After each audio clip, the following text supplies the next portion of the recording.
제대로 하나님의 은혜를 받은 사람이라는 제목으로 하나님 말씀을 시작합니다. 오늘 본문 1절 말씀 하반절에 보면 우리가 너희에게 알리노니 라고 말씀하죠. 사도 바울이 고린도 교회 성도들에게 알리고 싶은 것이 있었습니다. 꼭 고린도 교회 성도들에게는 알려주고 싶은 것이 있었습니다. 그게 뭘까요?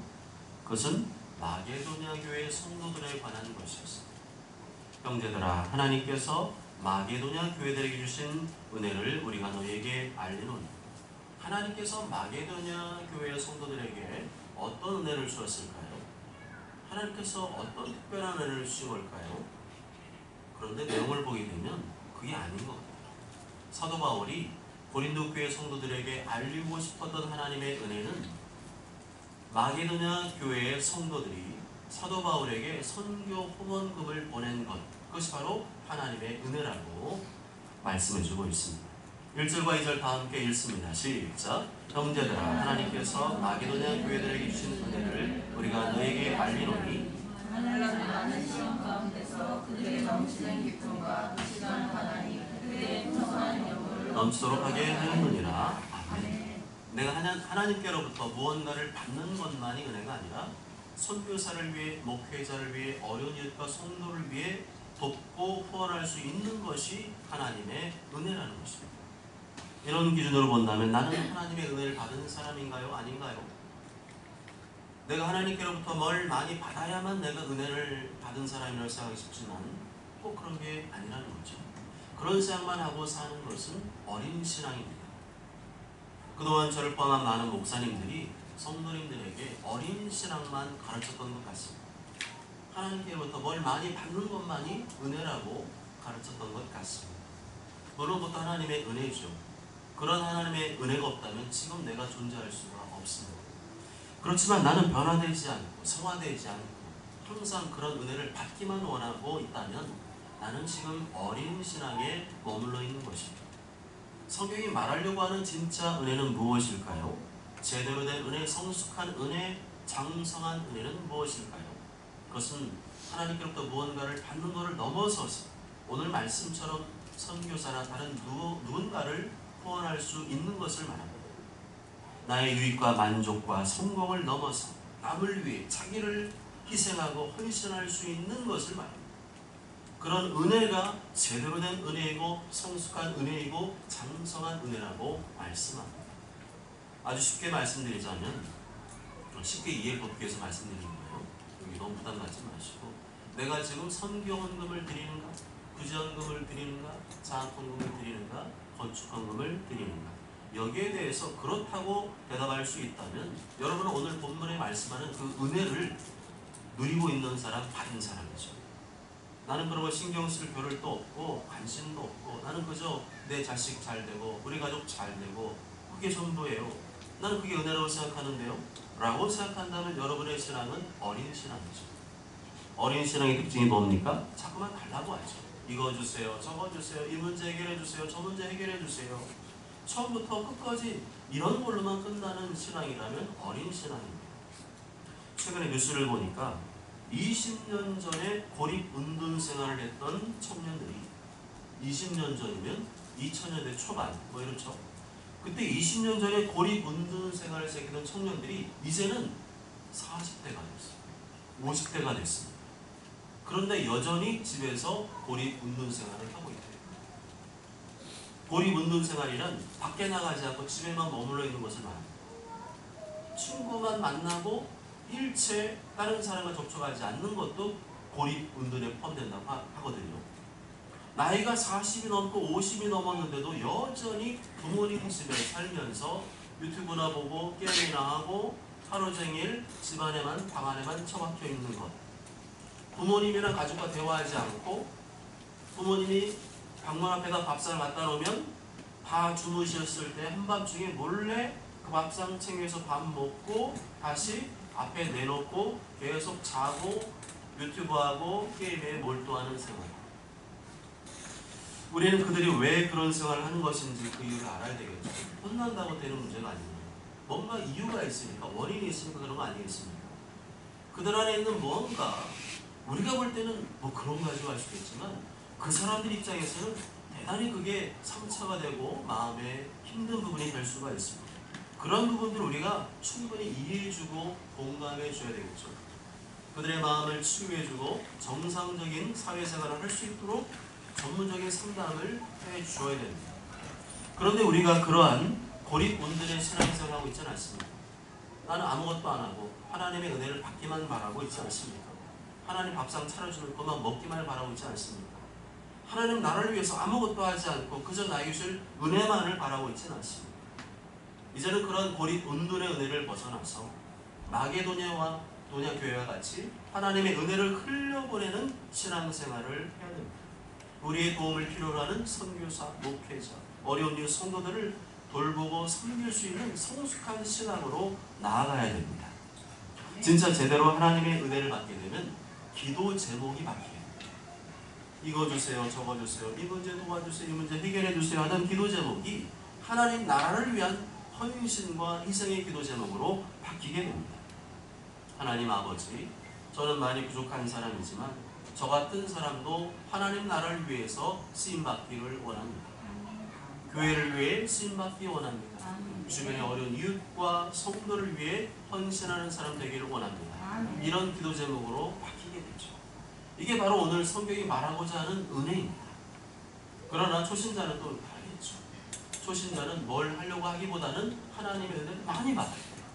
그래야 하나님의 뭔지를 알게 되고 그 사랑을 알게 되고 그래야 그 힘이 있어서 이 하나님께서 원하는 뜻을 이룰 수가 있겠죠. 그런데 신앙생활을 한지 충실히 한지 3년 이상이 지났다면 이제는 은혜의 개념이 바뀌어야 됩니다. 예수님께서 12제를 몇 년 동안 훈련시키셨죠? 3년이면 이제는 뭔가를 좀 알아먹고 말귀가 알아먹고 이제 그 신앙의 패턴이 자기중심적인 신앙에서 이제는 십자가 이세 헌신을 실천하는 신앙으로 바뀌어야 된다는 겁니다. 계속 오래된 집을 헌 집을 리모델링만 계속 하실 겁니까? 계속 장판만 바꾸고 벽지만 바꾸시겠습니까? 이제는 집이 썩어서 무너져 낼 것 같은데 그런데도 계속 리모델링만 하실 겁니까? 그렇게 하는 분은 없겠죠. 이제는 새 집을 지어야 됩니다.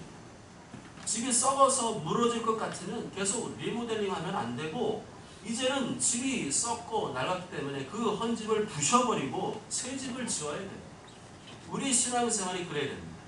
아무런 발전도 없고 변화도 없고 그저 하나님 은혜만 받고 현상 유지만 하려고 하는 낡은 신앙생활을 부셔버리고 이제는 새로운 신앙의 집을 지어야 합니다.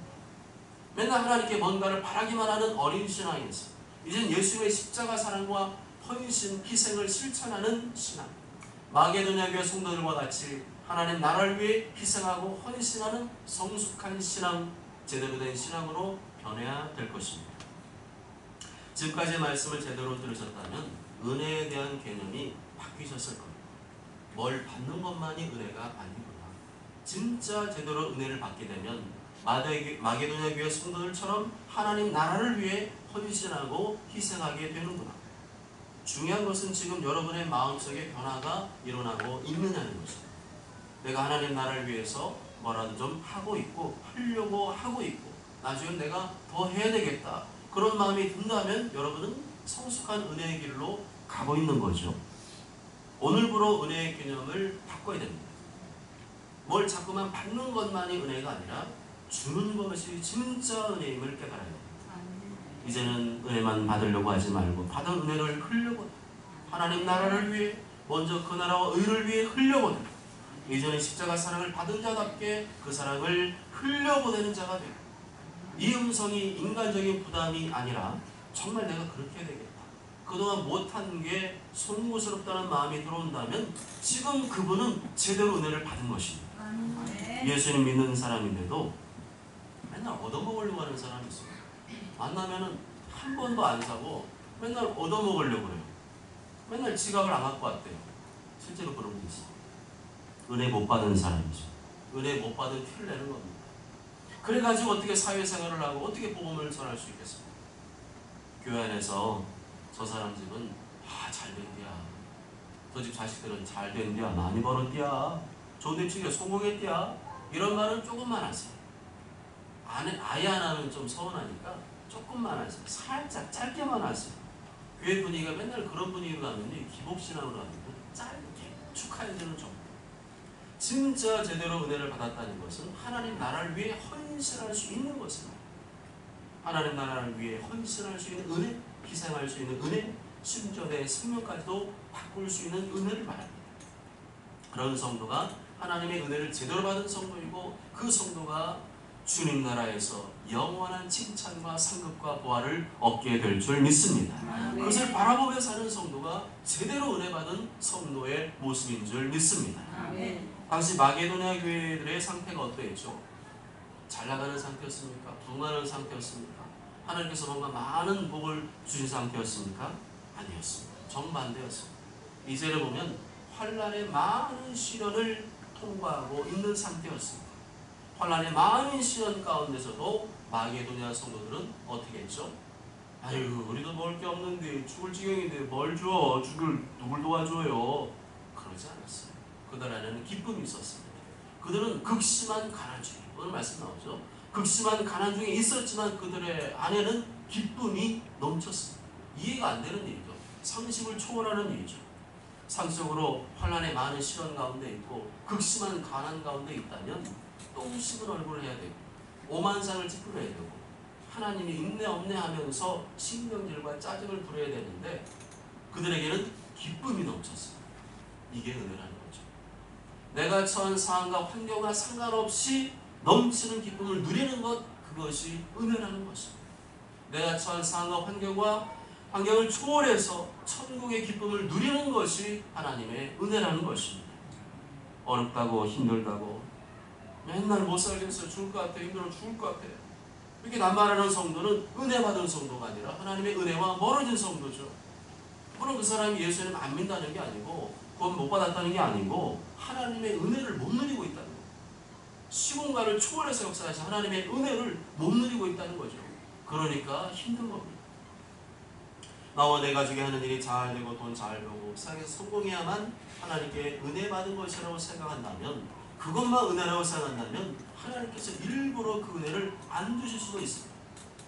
제가 무슨 악담하는 게 아니라 진짜 은혜, 성숙한 은혜가 뭔지를 깨닫게 하시기 위해서는 그것을 일부러 안 주시고, 안 주셨는데 하나님 앞에 엎드리는 가운데 부어주시는 천국의 기쁨을 누리게 하시도록 인도하실 수도 있다는 것입니다. 마게도냐 교회 성도들은 그것을 경험했습니다. 분명 자신들이 처한 상황은 너무 힘들고 어렵고 안 되고 막히고 극심한 환난과 가난이 그들을 뒤덮고 있었지만 그들은 그 가운데서 천국의 기쁨을 누렸습니다. 시공간을 초월해서 역사하시는 하나님의 은혜를 누렸습니다. 하나님께서는 우리가 이런 은혜를 누리며 살기를 원하십니다. 풍부하든지 가난하든지 언제나 천국의 기쁨을 누리며 살기를 원하십니다. 그것을 제대로 경험하며 사는 성도는 사도 바울과 같이 일체의 비결을 배운 성도인 것입니다. 하나님 그런 사람을 사용하시죠. 환경과 상황에 휘둘리는 사람 사용할 수 있습니까? 사용할 수가 없습니다. 써먹을 데가 없습니다. 환경과 상황에 휘둘리지 않고 그것을 뛰어넘어 날마다 천국의 기쁨과 평안을 누리는 성도를 사용하십니다. 그래야 어디 갖다 놔도 항상 천국의 기쁨을 누리며 기쁨으로 순종하고 헌신할 것이 아니겠습니까? 우리는 그러한 은혜를 추구해야 됩니다. 주님은 그러한 은혜를 사모하기를 원하십니다. 하나님께 이스라엘 백성들을 구원하신 다음에 기쁨으로 출발했잖아요. 근데 그 다음에 어디다 집어넣죠? 광야로 집어넣습니다. 그 이유가 뭘까요? 이제는 애굽이 주는 것, 세상이 주는 것에 만족하는 삶이 아니라 하늘의 양식으로 만족하는 삶을 훈련시키기 위한 것이었습니다. 위로부터 부어지는 하나님의 말씀으로 위로받는 삶, 만족하는 삶, 위로부터 부어주시는 성령으로 충만하여 기쁘게 살아가는 삶을 원하셨던 것입니다. 신명기 8장 3절에 너를 낮추시며 너를 줄이게 하시니 또 너도 알지 못하며 내 조상들도 알지 못하던 만나를 내게 먹이신 것은 사람이 떡으로만 사는 것이 아니요 여호와 입에서 나오는 모든 말씀으로 사는 줄을 내가 알게 하려 하십니다. 그래서 거칠고 척박한 광야길을 걸어가면서 물 없다고, 만나 없다고, 이거밖에 없냐고, 맨날 똑같은 옷만 입냐고, 또 걸어가냐고, 추워 죽겠다고, 더워 죽겠다고 두덜대며 짜증내는 삶이 아니라 천국의 기쁨으로 충만하여 찬송가를 부르며 달기를 원하신 줄 믿습니다. 아멘. 여러분 찬송가 338장을 아십니까? 내 주를 가까이 하며 십자가 짐 같은 고생이네. 내 일생 소원은 늘 찬송하면서 주께로 나가기 원한다. 내 고생하는 것 옛 야곱이 돌베개 베고 잔 같습니다. 꿈에도 소원이 늘 찬송하면서 주께로 나가기 원합니다. 이 찬송가의 가사 내용만 보면 어떻습니까? 애절하지만 좋은 내용이 없어요. 하는 일이 잘 된다, 자식이 잘 된다, 하나님께서 복을 주다, 이런 내용이 하나도 안 나와요. 오로지 인생의 고난과 환난만 나옵니다. 야곱이 인생의 환난을 당했을 때 정말 야곱은 그런 생각을 했을 거예요. 이제 내 인생 끝나. 그런데 밤새 하나님과 씨름하면서 그 생각이 바뀌죠. 그 마음이 바뀌죠. 담대한 마음이 생겼고, 형을 만날 수 있겠다는 마음이 생겼고, 그때 찬송이 나오는 겁니다. 이상하네. 지금 형한테 만나러 가면 칼침 맞아서 죽을 수 있는데 왜 내 입에 찬송이 나오지? 야곱이 잠 깨어 일어난 후 돌베개 베고 잔 같습니다. 꿈에도 소원이 늘 찬송하면서 주께로 나가기 원합니다. 할렐루야. 이게 바로 하나님의 은혜인 줄 믿습니다. 마게도냐교회 성도들과 같이 환난의 많은 시련과 극심한 가난 가운데서도 기쁨이 넘치는 것, 그것이 바로 하나님의 은혜인 것입니다. 여러분 듣기만 해도 은혜롭지 않습니까? 우리 그런 사람이 되어야 됩니다. 어렵다고 힘들다고 짜증내고 생존내고 주변 사람 어렵게 하지 말고 내가 하나님과 씨름하며 기도해서 내 입에서 찬송이 나오는 사람이 돼야 할 줄 믿습니다. 참 저 집은 은혜롭네. 어쩜 저렇게 은혜롭지? 저 집은 진짜 어렵고 힘들거든. 고난이 겹겹이 쌓였잖아. 그런데 저 집에서는 찬송이 있어, 기쁨이 있어. 할렐루야. 그런 집이 전도가 되고 그런 집이 진짜 은혜 받은 집인 줄 믿습니다. 자꾸만 눈에 보이는 걸로 그 사람 신앙을 평가하지 마시고 눈에 안 보이는 은혜, 영적인 은혜, 그 사람의 마음 가운데 그럼에도 불구하고 천국의 기쁨이 있느냐 없느냐로 그 사람의 신앙을 평가하시기 바랍니다. 눈에 보이는 새집이 새집이 아니라 진짜 새집은 우리 마음의 새집입니다. 이제는 세상 사람처럼 돈 많이 벌고 잘 되고 뭘 많이 벌어야 은혜 받았다고 생각하는 낡은 신앙에서 벗어나 이제는 새 집을 지어야 합니다. 이제는 눈에 보이는 상황과 환경과 상관없이 마게도냐 교회 성도들과 같이 환난의 많은 시련과 극심한 가난 중에도 하늘의 기쁨과 평안으로 충만한 삶을 살리라. 그 은혜를 누리며 살리라. 아멘. 지금 여러분의 삶 가운데 어려움이 있습니까? 고난이 있습니까?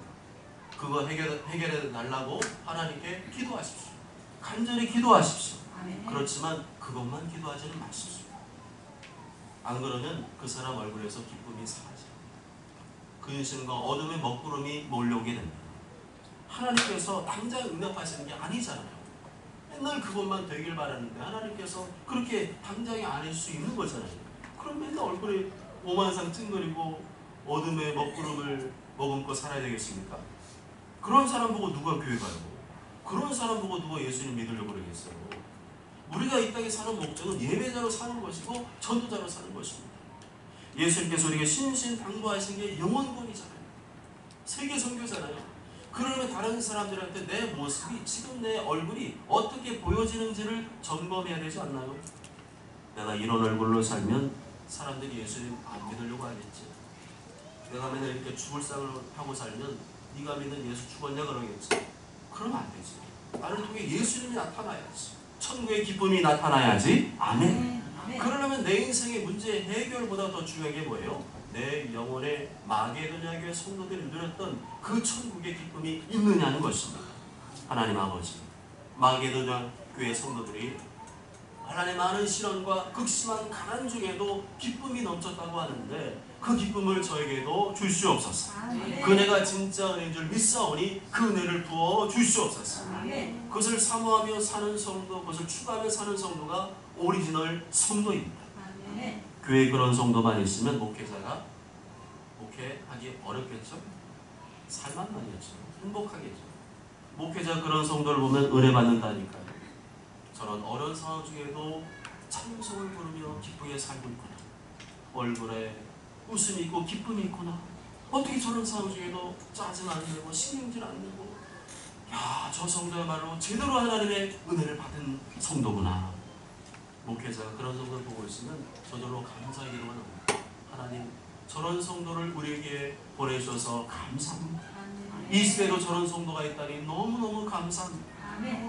그런데 반대로 어려움 생기고 인생 고난 환란이 생기면 온갖 십자가를 다 짊어진 사람처럼 온갖 오만 상을 쓰고 짜증내고 신경내고 성질 부리고 그게 목사님 때문이라 그러고 교회 때문이라 그러고 그런 성도들이 우글대면 그 목회자는 괴롭죠. 목회할 맛이 안 나겠죠. 어디 좋은 자리 있으면 빨리 도망가고 싶겠죠.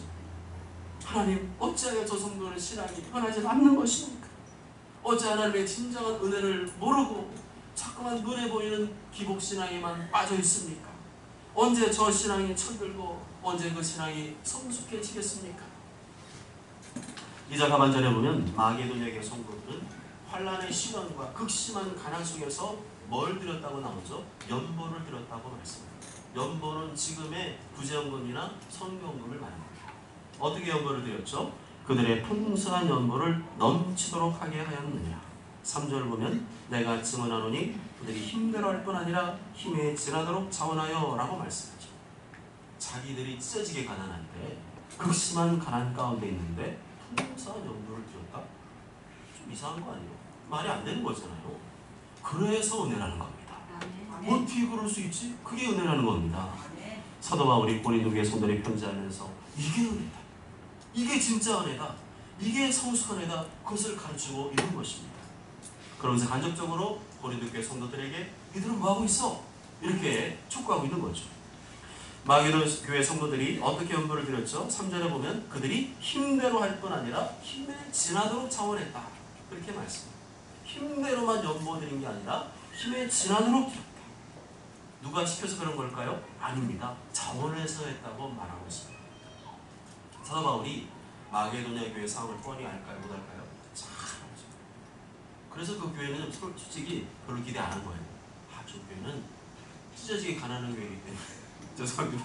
이런 표현 좀 안 맞는데 많이 가난한 교회이기 때문에, 어려운 교회이기 때문에 별로 기대 안 했던 거예요.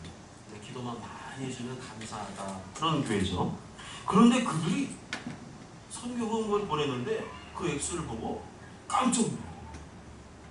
어떻게 이런 큰 금액의 후원금을 보낼 수가 있지? 이 교회 얼마나 힘든 교회인데, 얼마나 가난한 교회인데 어떻게 이렇게 큰 금액의 후원금을 보낼 수가 있지? 이 연보를 받는 순간 사도 바울의 눈가에 촉촉한 눈물이 맺히기 시작했습니다. 모르면 그런 생각이 안 드는데 뻔히 잘 알거든요.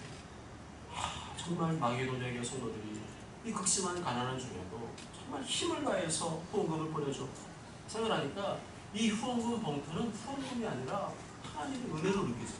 할렐루야. 이걸 보면서 그거를 알고 좋아 이럴 수 있어요? 못하죠. 이걸 내가 정말 어떻게 보낸 건데 이걸 어떻게 내가 받나 하는 마음으로 그 앞에서 바로 그 자리에서 눈물을 흘리면서 무릎 꿇기도 했어요. 하나님, 마게도냐의 성도들 제가 잘 아는데 어떻게 그들이 이 극심한 가난 중에서 이렇게 힘을 다해서 연보를 드릴 수 있단 말입니다. 하나님, 저는 마게도냐 성도들을 만나게 하시고 또 이렇게 후원받게 하시고 너무나 감사합니다. 저들에게 복을 내려 주시옵소서. 4절과 5절 다 함께 읽습니다. 시작. 이 은혜와 성도 섬기는 일에 참여하는 데 대하여 간절히 구하니 우리가 바라는 것뿐 아니라 그들이 먼저 자신을 죽게 드리고 또 하나님의 뜻을 따라 우리에게 주었도다. 아멘. 누가 은혜 받은 성도일까요? 누가 제대로 은혜 받은 성도일까요? 환난에 많은 시련과 극심한 가난 중에도 하늘의 기쁨과 평안을 누리는 성도, 주님 나라와 세계 선교를 위해 힘을 다하는 성도가 제대로 은혜 받은 성도. 맨날 뺀질거리고 뭐 하려고 그러면 쓱 빠지고 뭐 하려고 그러면 사라지고 그러면 자기 하고 싶은 건 다 하고 자기 하기 싫은 건 안 하고 그런데 그 사람이 직분자예요. 그럼 목회자가 힘들겠죠. 목회자는 다른 성도들이 저런 직분자 모습 배우면 안 되는데 막 속으로 막 신앙이 어린 성도들은 직분자 보면서 배우는 거잖아요. 그런 직분자 중에서도 중직자가 중요합니다. 중직자는 눈에 보이는 모델이 돼요. 그런 사람을 세워야 돼요. 교회에서 중직자를 세우는 이유는 머리에 감투 씌워주는 게 아니고 눈에 보이는 모델이 되라고 직분을 주는 것입니다. 성도들 중에는 말씀을 들어도 잘 깨닫지 못하는 분들이 있어요. 은혜는 받았고 감동은 받았는데 그 말씀이 무슨 말인지 잘 모르는 성도가 있거든요. 그때 어떤 중직자의 삶을 보니까 이야, 저분처럼 살면 되겠구나, 바로 이해가 되는 거죠. 그런데 반대로 이상하네, 하나님 말씀이 이렇게 살라고 했는데 왜 저렇게 살지? 저렇게 사는 건 아닌 것 같은데, 아하, 저분처럼 살지 말라는 거구나. 마게도냐의 성도들은 먼저 자신을 누구에게 드렸나요? 주님께 드렸죠. 그리고 또 누구에게 주었습니까? 사도 바울에게 주었습니다. 누구의 뜻을 따라 주었죠? 하나님의 뜻을 따라 주었습니다. 이렇게 마게도냐 교회 성도들은 자기를 내어준 겁니다. 이 사람들은 뭐 후원금 돈을 준 게 아니라 사실은 그 마음이 담겨있어요. 정말 사도 바울이 얼마나 선교사를 하면서 힘들까를 생각하고 우리도 가난하지만 우리 바울 선교사님 위해서 우리가 헌신하자, 그 마음으로 자기를 내어주었다는 것입니다. 마치 동전두개, 자기의 생활비 전부를 드렸던 과부처럼 이거 드리면 나 오늘 굶어 죽는데, 그걸 알면서도 자기를 내어준 것입니다. 그걸 보면 신앙이 어린 성도나 세상 사람들 볼 때는 바보라 그러겠죠. 멍청이라 그러겠죠. 자기 것도 못 챙기면서 누가 누굴 도와 그러겠죠. 그런데 그렇게 사는 마게도냐 교회 성도들의 모습이 예수님 볼 때는 진국인 줄 믿습니다. 제대로 은혜 받은 것인 줄 믿습니다. 하나님 이제는 낡은 집을 부셔버리게 하시고 새로운 집을 짓게 하여 주옵소서. 이 땅의 낡은 가르침에 묶이지 않게 하시고 새로운 신앙의 집을 짓게 하여 주옵소서. 마게도냐 교회 성도들과 같이 기쁨으로 충만하여 주님 나라를 위해 살게 하여 주옵소서. 오직 저는 모두가 마게도냐 교회 성도들과 같이 환난의 많은 시련과 극심한 가난 중에도 천국의 기쁨으로 충만한 성도, 하나님 나라 복음을 위해서 헌신한 성도들이 다 되시길 주님의 이름으로 축복합니다. 아멘.